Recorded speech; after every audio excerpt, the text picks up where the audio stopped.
Hey, rugby fans! Before we dive into today's massive story, I need you to do something really important.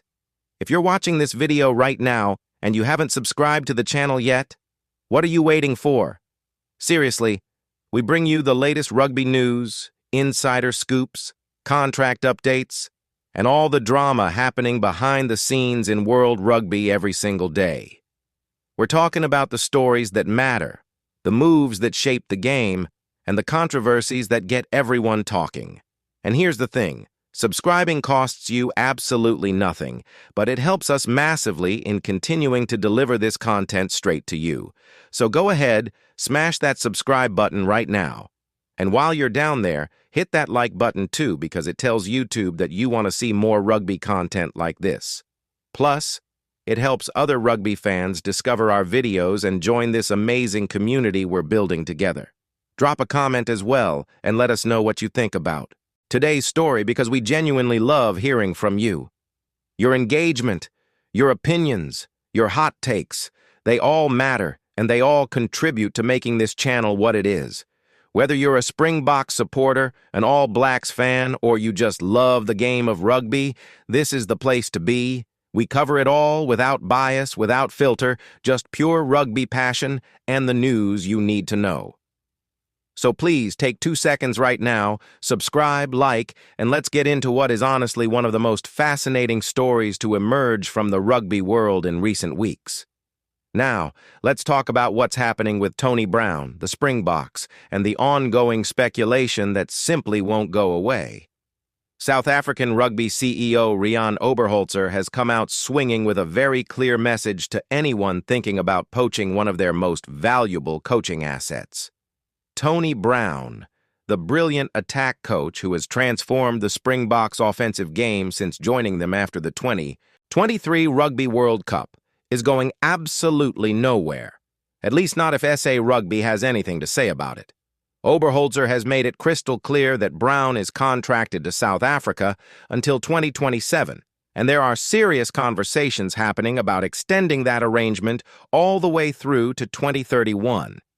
This is huge news for Springboks fans, and equally significant for anyone following the constantly shifting landscape of international rugby coaching. The speculation surrounding Tony Brown's future has been intense, particularly with rumors swirling about a potential move to the All Blacks. Now, anyone who knows rugby understands why this would be such a big deal. Brown is a New Zealander through and through. He's a former All Black himself, a legend of the game in his homeland, and someone who many believed would eventually end up in the New Zealand coaching setup. The timing of these rumors is particularly interesting given the recent changes in All Blacks coaching personnel and the ongoing evolution of their strategic approach. Scott Robertson's eventual departure from the All Blacks setup has created questions about succession planning and who might step into various coaching roles within the New Zealand system. Brown's name has naturally come up in those conversations, and it's easy to see why. He's proven himself at the highest level, he understands the New Zealand rugby psyche, and he's currently working wonders with what many considered to be a Springboks team that needed significant improvement in their attacking structures. But Riaan Oberholzer is having none of it. Speaking on the Praat Sport podcast, he laid down the law in no uncertain terms. His message was simple and direct.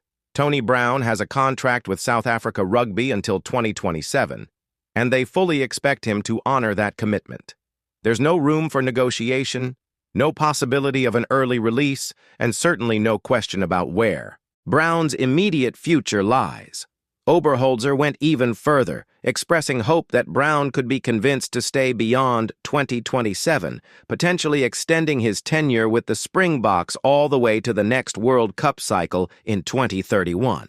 This kind of long-term thinking demonstrates just how highly SA Rugby values Brown's contribution to their setup and how determined they are to maintain continuity in their coaching structures.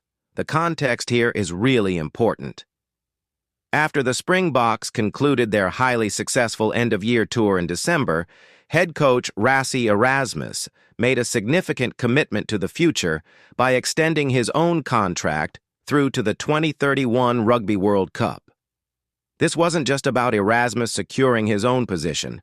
It was about building something sustainable, something that could carry South African rugby through multiple World Cup cycles with consistency and strategic coherence. Erasmus understands better than most that success in international rugby isn't just about recruiting the best players. It's about creating systems, developing depth, and ensuring that your coaching philosophy is embedded deeply enough to survive the inevitable changes and challenges that come with operating at the elite level. Part of that vision involves keeping his coaching staff together for as long as possible.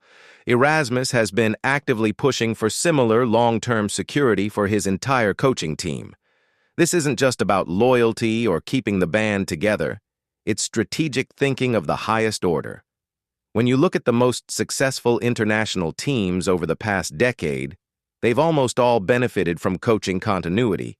They've had coaches who understand each other's methods, who can finish each other's sentences in team meetings, and who have built relationships with players that go beyond a single World Cup cycle. Erasmus wants that for the Springboks, and Oberholzer clearly agrees with this approach. The contract extension process currently underway involves a who's who of South African rugby coaching talent.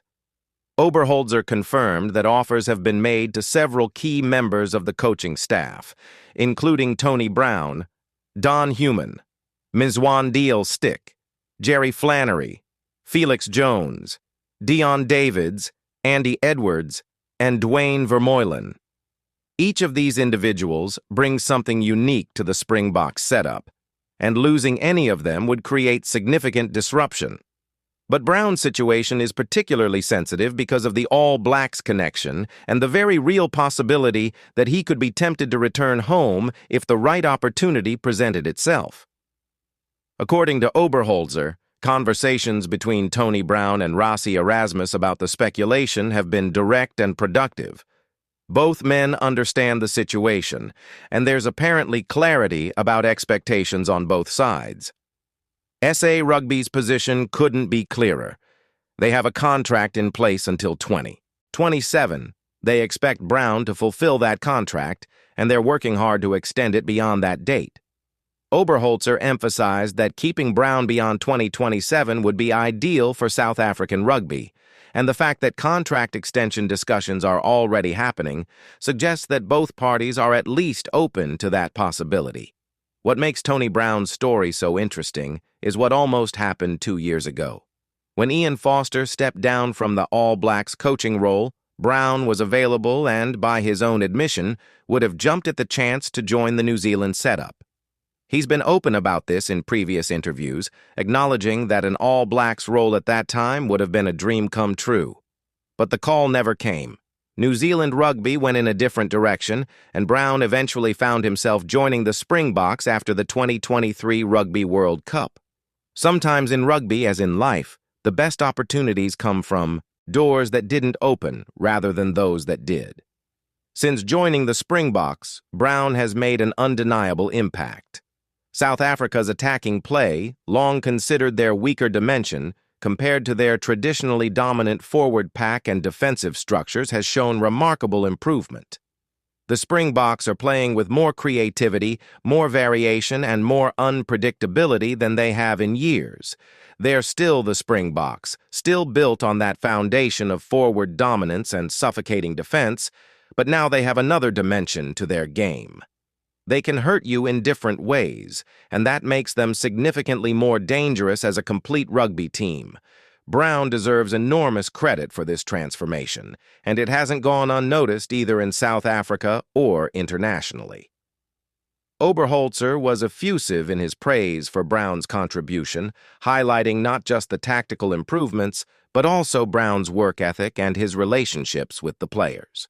The chemistry within the Springboks coaching staff has been identified as one of their key strengths, and Brown is central to that dynamic. The coaches work extremely well together, complementing each other's strengths and creating an environment where players can thrive. Losing Brown, as Oberholzer acknowledged, would be a significant blow to this carefully constructed ecosystem. It would create disruption at exactly the wrong time, just as the Springboks are building toward another World Cup cycle with genuine ambitions of defending their title. The timeline here is crucial. Brown's current contract runs until 2027, which takes him through the next Rugby World Cup in Australia.